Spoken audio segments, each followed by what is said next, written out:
Ladies and gentlemen, I believe it is time to begin our class this evening. We can find our seats. We'll get underway here in just a moment. Did you all get any rain where you are today? A little rain? We didn't get any at the house, but we got a lot of thunder and a lot of dark skies. We got some here at the church building. Well, tonight you get old Max by himself. Greg was scheduled to teach tonight, and he got called to the back. One of the other classes was missing a teacher, and Greg said, Max, you got to do this by yourself. So I need a lot of help this evening, and I know you'll give me that, okay? We're going to be reading tonight in talking about Israel between the Red Sea and Mount Sinai. Now, we got them out of Egypt last week, and we got them partway through the wilderness, and we got them all the way to the Red Sea, and we saw how Pharaoh had come down upon them, and they're trapped between Pharaoh's army and the Red Sea, but God took care of them. God parted the sea and brought them through on dry land. When Pharaoh's army attempted to do the same, it didn't work well for them. The waters collapsed on them, and that was the end of Pharaoh's army. All those chariots were lost. Tonight, we are now between the sea and Sinai. That's going to put us on page number 29. If you've got your workbook, page 29. If you don't have your workbook, you can pick up one in the back. I think there's some in the back, or Brother Bob will get you one. Just hold up your hand, but make sure you get one. We're right now on chapters 15. We're at the end of chapter 15, and we're going through chapter 18 this evening, okay? We're going to see something about Joshua. And how would you describe Joshua? What do we know about Joshua? What do you know about Joshua?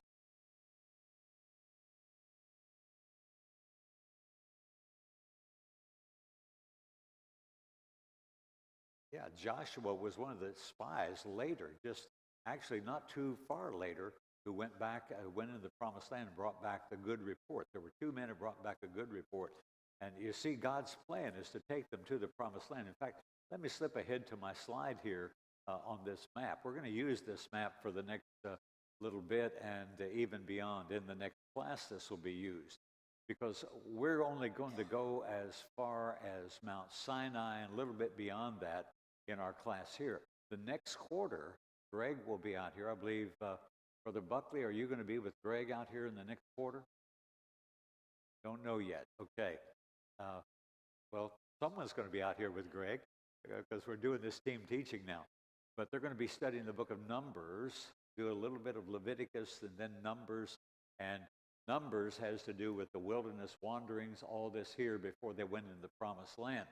This is the land of Canaan. This is where we're going. And remember in our last class, we talked about why they took this route. Because when you look at the map, it would have sure been convenient just to cut across here and go straight to the promised land. Why they did not do that is what? Yeah, the Philistines were evidently at war at this time with someone, and the Lord said, these people are going to be discouraged if they see war. However, we're going to see tonight that they're going to fall into war anyway with the Amalekites. And we're introduced to a new Bible character here, a man by the name of Hur. And Hur is not mentioned very often, but he played an important role in this battle against the Amalekites. And so that's all before us this evening. We're not quite to Sinai. We'll be at Sinai in another week or so. Let's pray tonight if we can. Brian, would you please lead us in a prayer? Let's bow our heads, please.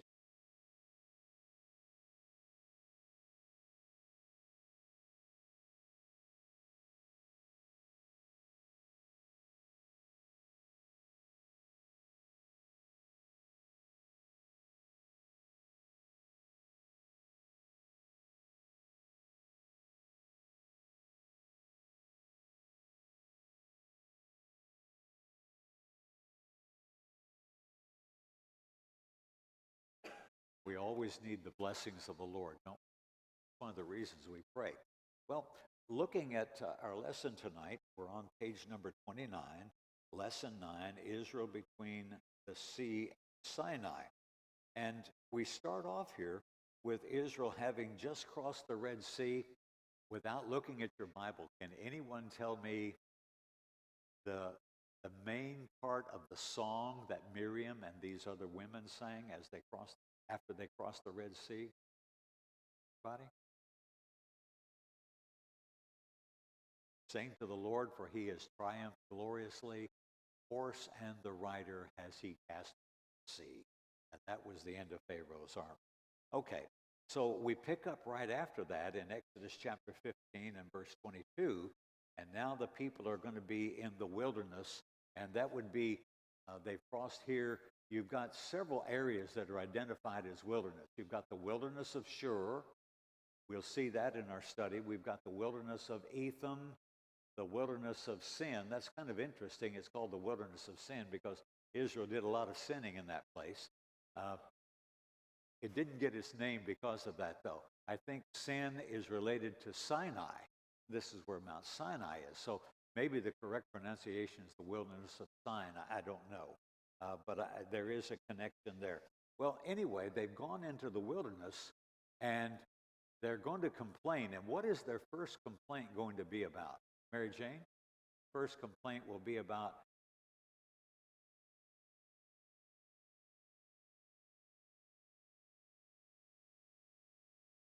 that you were studying the map. I saw you.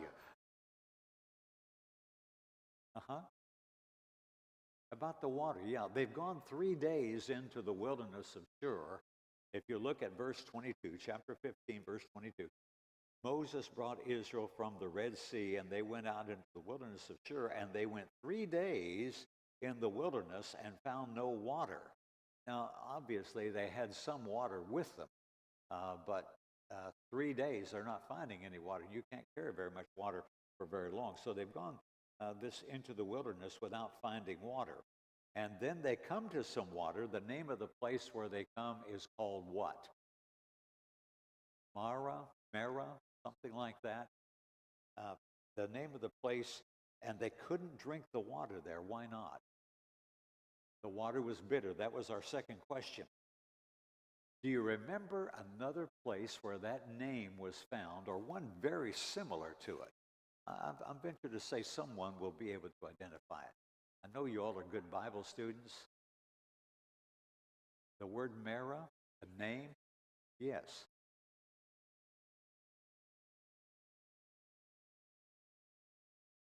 Naomi said that was her name. Yes. Remember in the book of Ruth, Naomi has 2 sons, Mahlon and Chilion, and they're married to 2 Moabite women, but her 2 sons die, her husband dies, and the other Moabite woman, she goes back to her own people, but now here's Ruth and Naomi says to Ruth, you go on back to your people. And Ruth says what? No, your people are my people. Your God is my God. And where you go, I will go. I will not leave you nor forsake you. And so she goes back, Naomi goes back to the town of Bethlehem, and there's all of her old relatives that she hasn't seen in years. And they say, look, it's Naomi. She's come back. And she said, don't call me Naomi. Call me Mara, because the Lord has dealt very bitterly with me. The name Mara means what? It means bitter. Yeah, it means bitter. And you know, Naomi evidently believed that her leaving Israel and going to Moab, that was God's judgment upon her, that's why she lost her sons, her 2 sons and her husband. But anyway, just remember that connection. The word Mara means bitter. So they can't drink this water. Something has made it bitter, and so what can they do? What's the answer to that? Question 3 on page 29, how did God make the waters of Mara drinkable? What was it? It was a certain kind of tree. I doubt that it was like one of these big oaks that we've got over in some of the neighborhoods. I doubt that it was something that big, but it was something evidently he could pluck up and throw into the water. And what happened to the water? The water became drinkable. Now, let me ask you, is there any lesson that Israel should learn from this? That they're just fresh out of Egypt. They just crossed the Red Sea. God has saved them out of Egypt. God has saved them from Pharaoh's army at the Red Sea.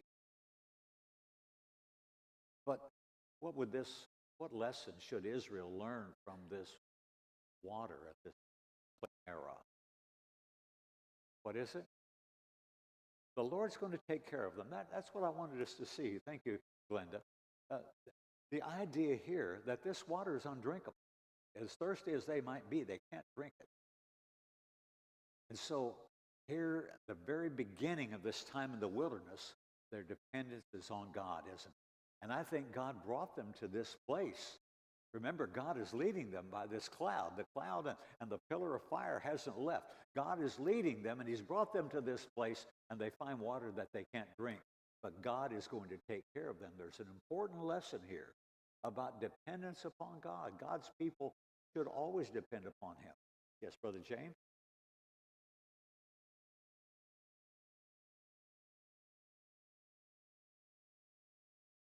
James is pointing out that it might not have been a particular kind of tree, whether dogwood or cherry or apple or pear or whatever it might have been, whatever kind of tree it might have been. It was the idea of their obedience, their faith that trusted God and said, throw this tree in and it'll take care of the water. And indeed, it did. Well, as you look here in verse 26, there was an instruction that was given to the people. And this really connects to the thing of the tree. And I ask you this question, number 4. What instruction did God give Israel in chapter 15, verse 26? That's question 4. What instruction did he give? What is it?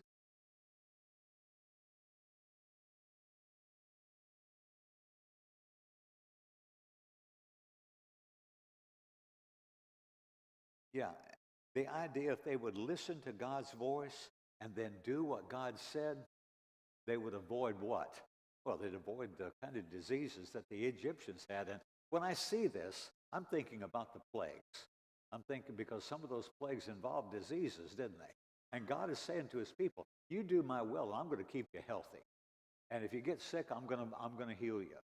And what was it we learned the other day about their clothes and their shoes during this 40 years? They didn't wear out. Is God taking care of his people or what? That's what you see here. And so God will take care of his people. And, you know, sometimes, I remember this happened many, many years ago. There was a sister who happened to be here at the building doing something. I forget what it was. And she said, you know, I've just been diagnosed with a certain disease. And it's something that could potentially be fatal. I said, well, I'm sorry to hear that. I'll pray for you. But just remember this, you're going to be okay. No matter what happens to you, you're going to be okay. And she said, what do you mean? I said, well, if you get well from the disease, you're going to be okay, aren't you? Well, of course. But if this disease should be one that will take your life, as a faithful Christian, you're still going to be okay.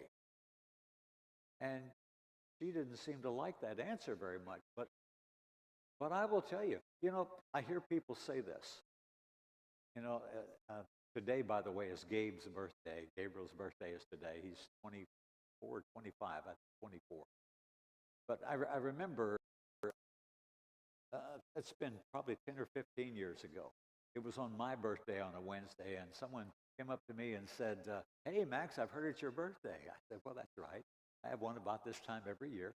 And they said, you sure are getting old. I said, well, that's right. I'm getting old, and I'm older now than I was then. But then he said, but you know, it's better than the alternative. And I said, I don't think so. The alternative is better. I'm reminded of the words of the Apostle Paul in Philippians chapter 1, where he said, for me to live is Christ and to die is gain. That's the better. He said it is better to depart and be with Christ. And so we need to be mindful that while God takes care of us, even if the worst thing should happen to us and we lose our life in an accident, or as this sister was concerned about a disease that she had, God's going to take care of it. Remember when Lazarus died, and you remember you had the rich man and Lazarus in Luke chapter 6.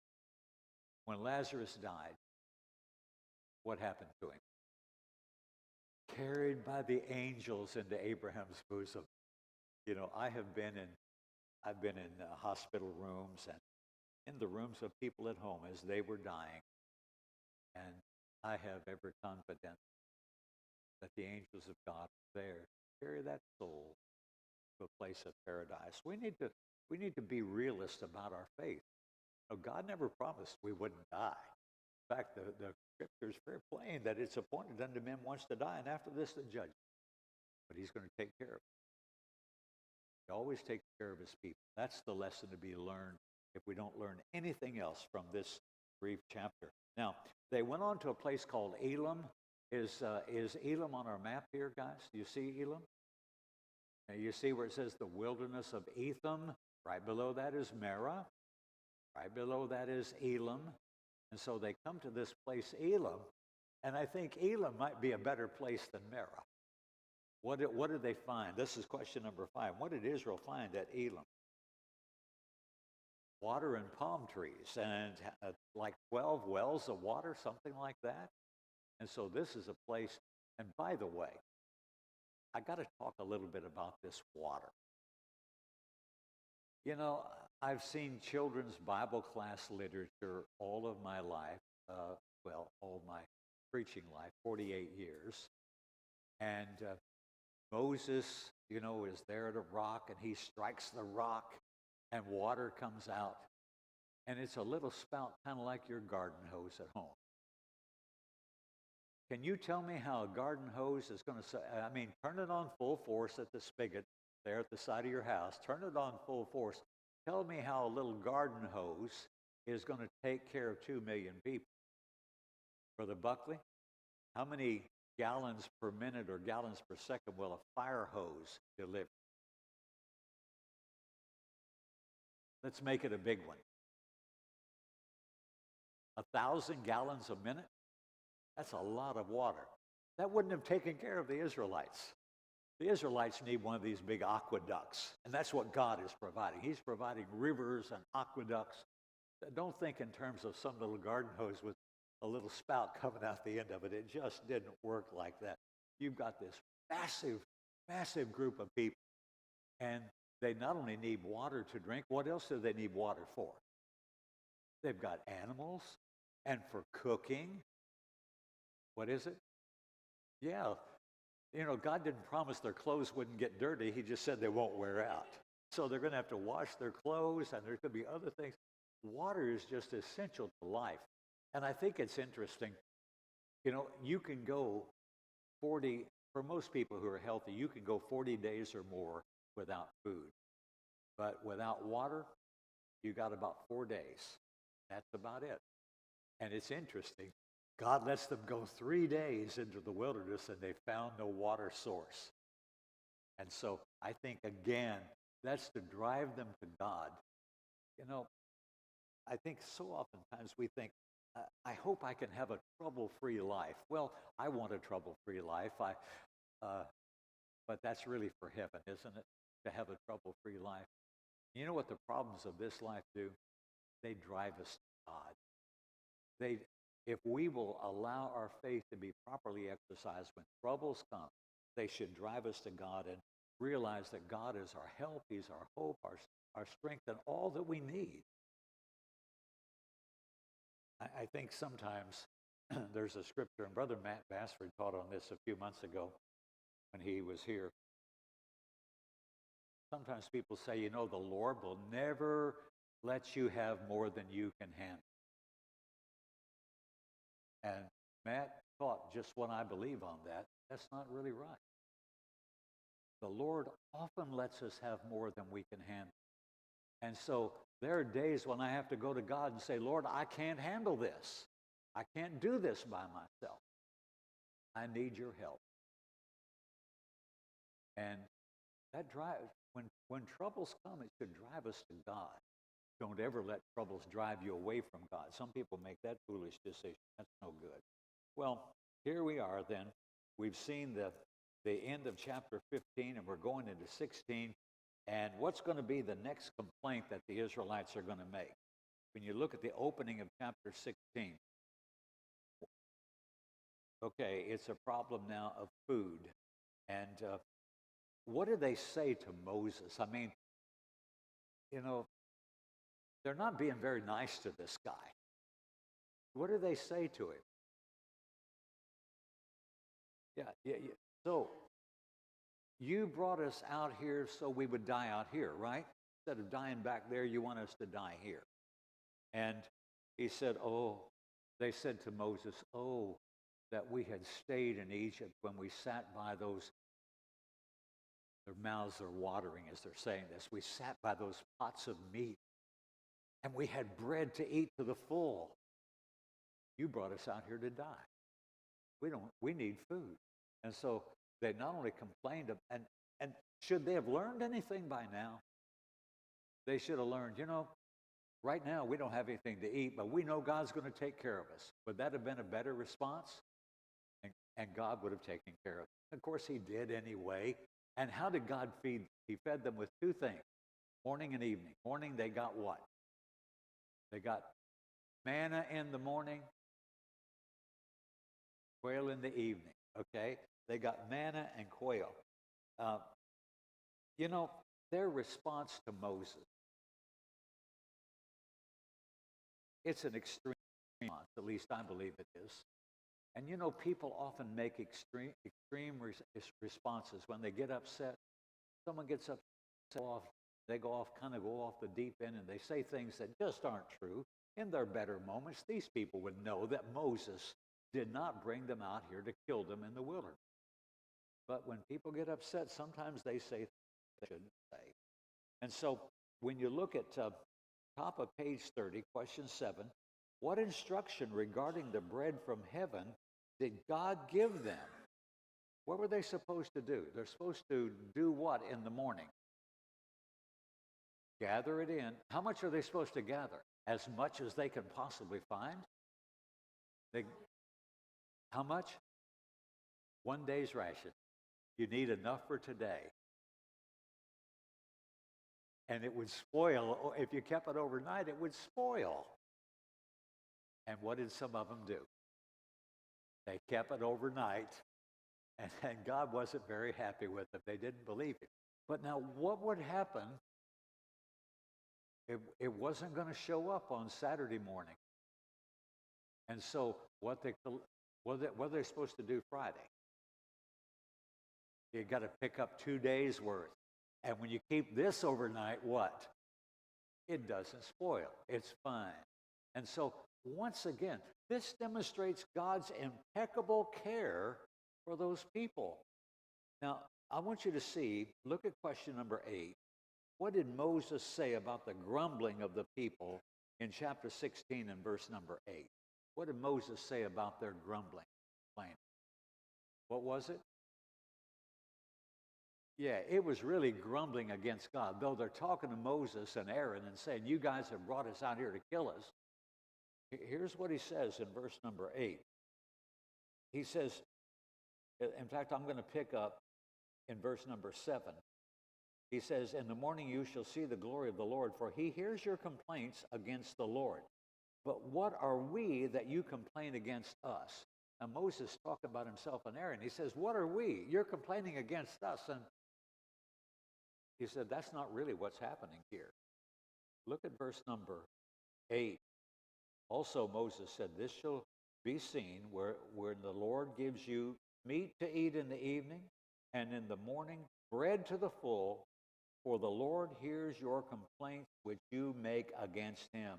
And what are we? Talking about himself and Aaron. What are we? Your complaints are not against us, but against the Lord. Well, that's something to think about. And sometimes when people complain, they're complaining against the Lord. It's just one of those things that being a grumbler and complainer, I know it's true that the squeaky wheel is the one that gets greased, but in the big picture of life, being a grumbler and complainer, not a good and something we ought to avoid. Well, question number 9, what did God do in the evening to feed Israel? He gave them quail. What did God do in the morning to feed Israel? He gave them manna. But what do you see here? There's something in this chapter, and it's not a question in your book. There's something in this chapter that is found for the very first time in the Bible. Someone says, well, the manna, it's the first time. By the way, what's the word manna mean? What does manna mean? It means, what is it? They see this stuff on the ground and they say, what is it? The word and so the Hebrew word was for what is it is manna. So they didn't know what to call it, so they just called it what is it. But something found for the very first time in the Bible, this chapter. Anybody know? What is it? The keeping of the Sabbath.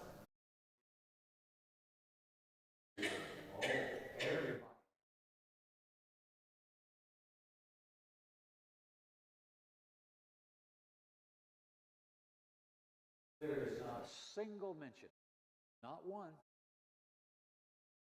and I say this without fear of successful contradiction. I used to be on the radio, I would use that phrase. I say this without fear of successful contradiction. So people would call in and contradict, but they were unsuccessful because they were wrong. This is the first time you ever see a command given regarding the Sabbath where people are observing the Sabbath. Someone says, well, the Sabbath back there in the Garden of Eden. I'm sorry, it wasn't. No man ever was commanded in the Bible to observe the Sabbath till you get to this chapter right here. And this is just before the giving of the law, the 10 Commandments. That's right. That's why the hands are up. 10 Commandments. And so the first mention of the keeping of a Sabbath is found right here. And I think it's important to note that. This was a prelude to the giving of the law, and God said, I'm going to give you the Sabbath, and I'm going to see if you'll obey me. And what did the people do immediately? They disobeyed God. They didn't do it as God said.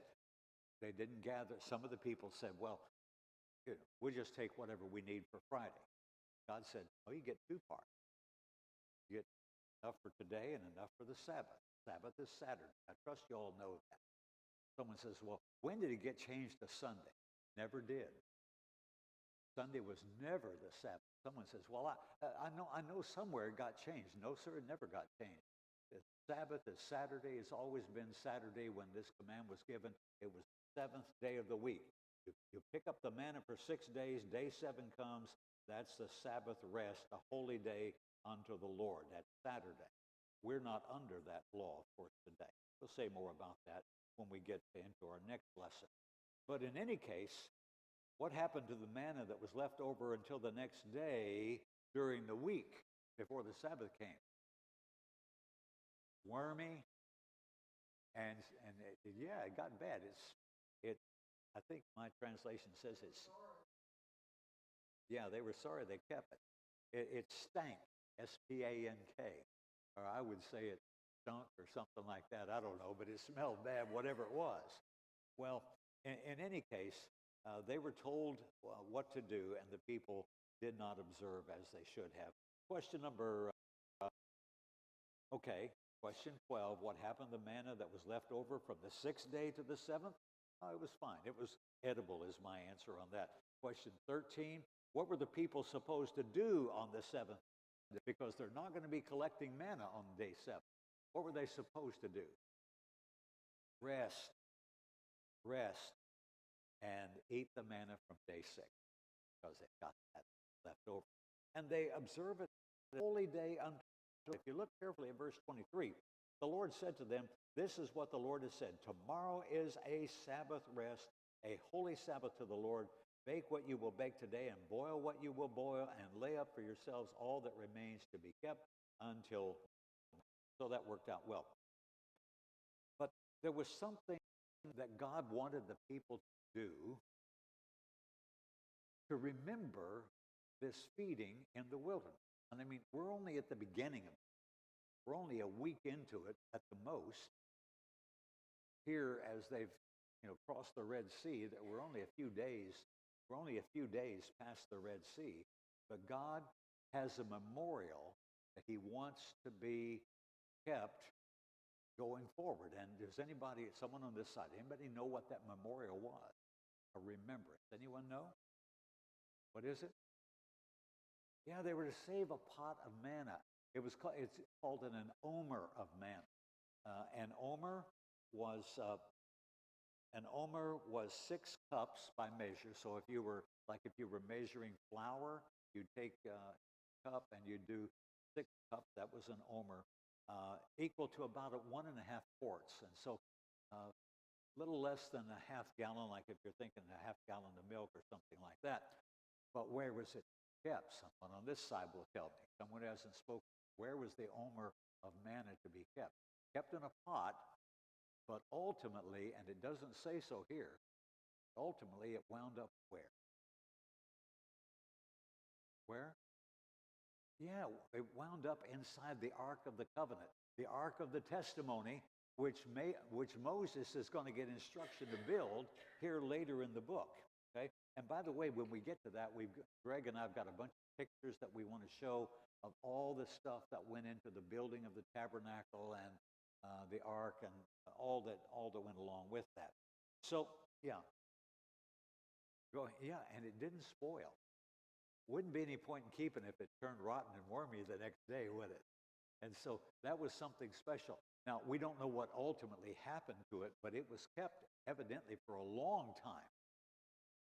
And in fact, we don't know what happened to the Ark of the Covenant. The Ark of the Covenant may have been taken by the Babylonians when they came into the land and took the Israelites into Babylonian captivity. Yes, David? These people complain. Surprised they didn't complain about the same old food over and over.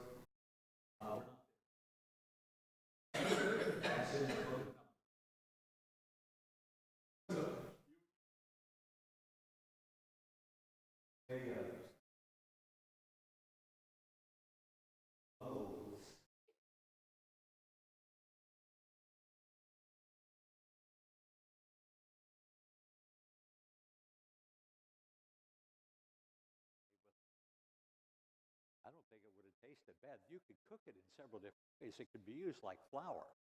You could bake bread with it, which is what they did.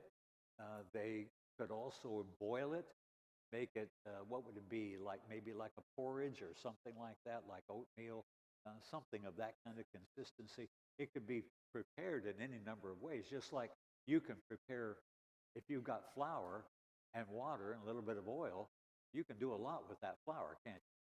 A little sugar, you can make some little tea cakes or something like that. Someone gave me some tea cakes just a few days ago.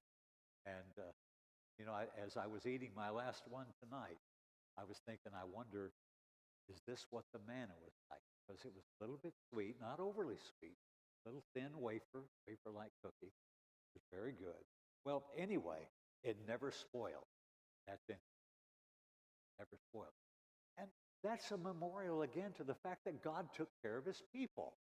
Every time, of course, the people didn't get to see inside that Ark of the Covenant. Those who did look inside got in trouble, you know that. But when the high priest went in there and he knew what was in the Ark of the Covenant, he could report to the people and say, there's that pot of manna, and that pot of manna has been there now for what?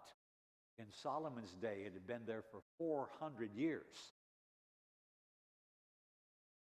There's food that's perishable and there's food that's not perishable, but you don't want to eat anything 400 years old. It's going to perish. But this didn't. This would have been preserved. And it was preserved for maybe as many as 800 years. If you take the time from where we are right now when this pot of manna is being set aside, and you go to the time of the Babylonian captivity, we're in 1400 BC here. And the Babylonian captivity took place in 600 BC. That's 800 years between. Okay? That's a long, long time. And so all of that it just reminded the people of how God had taken care of them. And, you know, if they'd have been wise, they should have just said, you know, we don't know what's ahead of us, but we know at this point God is taking care of us, and evidently he's going to continue to do that. And so the next time we're thirsty, the next time we're hungry, we can trust God. And I think God would have been pleased with that kind of reaction, don't you?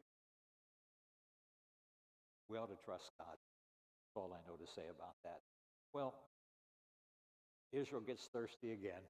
And you look at toward the bottom of page 30, Israel is thirsty again. Why did the people quarrel with Moses at Rephidim?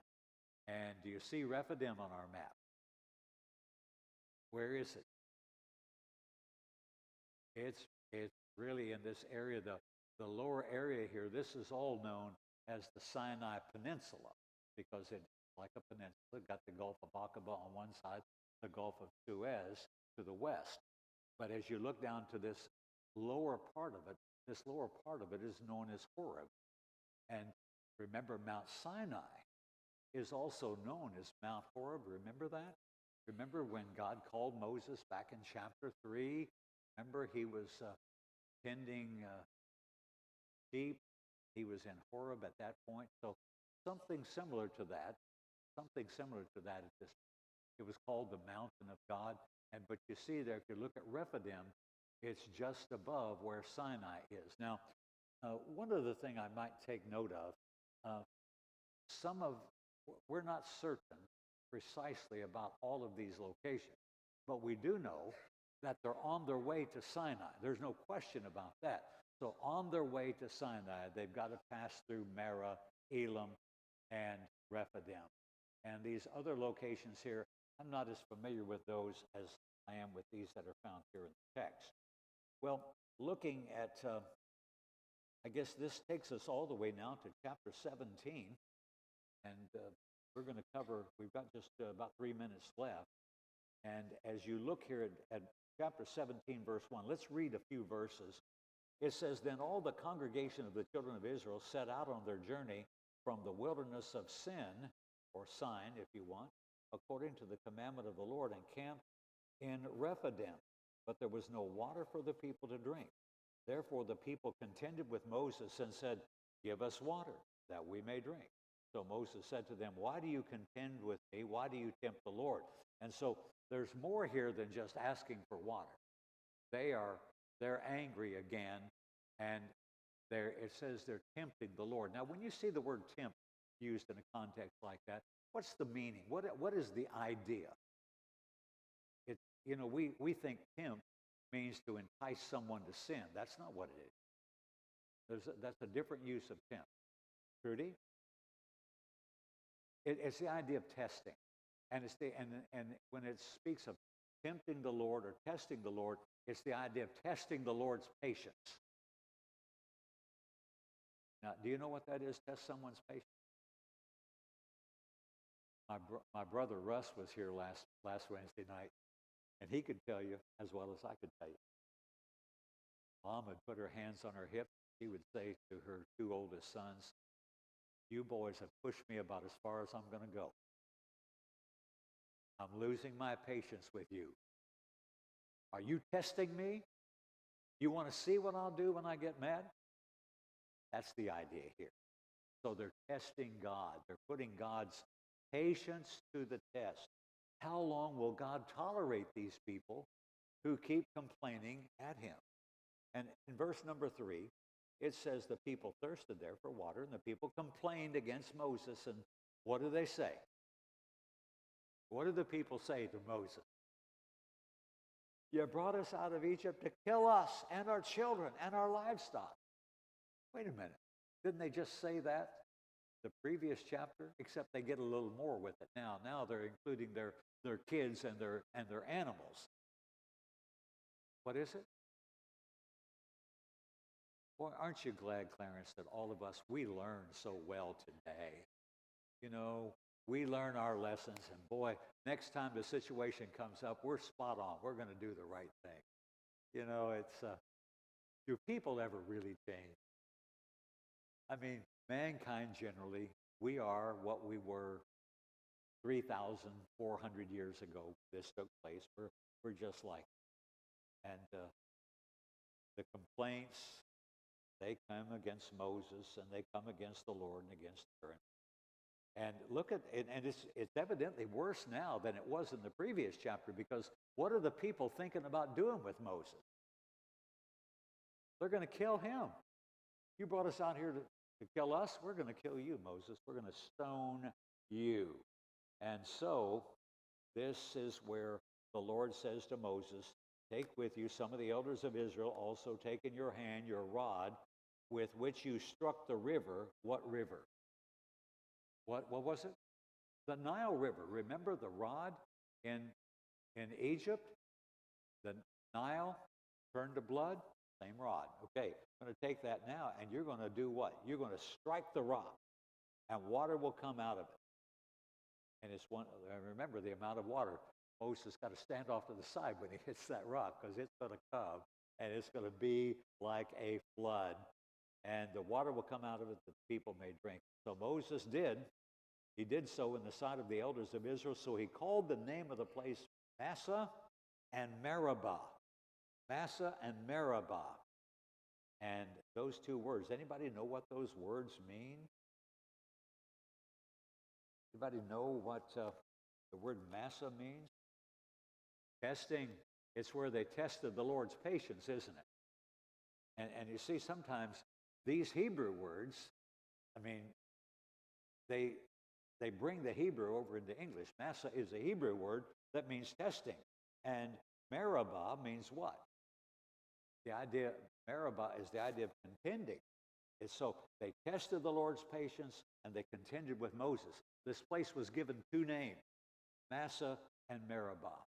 Are we there, Jim? All right, we've got to wrap it up. Okay, Sunday morning we're going to finish this up, and we're going to move into Israel at Sinai. We're going to see the people making the covenant with God. Remember, guys, that the title of our study is Exodus, Captivity to Covenant, and we are ready to see that covenant is coming up very shortly. Thank you all for your participation tonight. God bless each of you.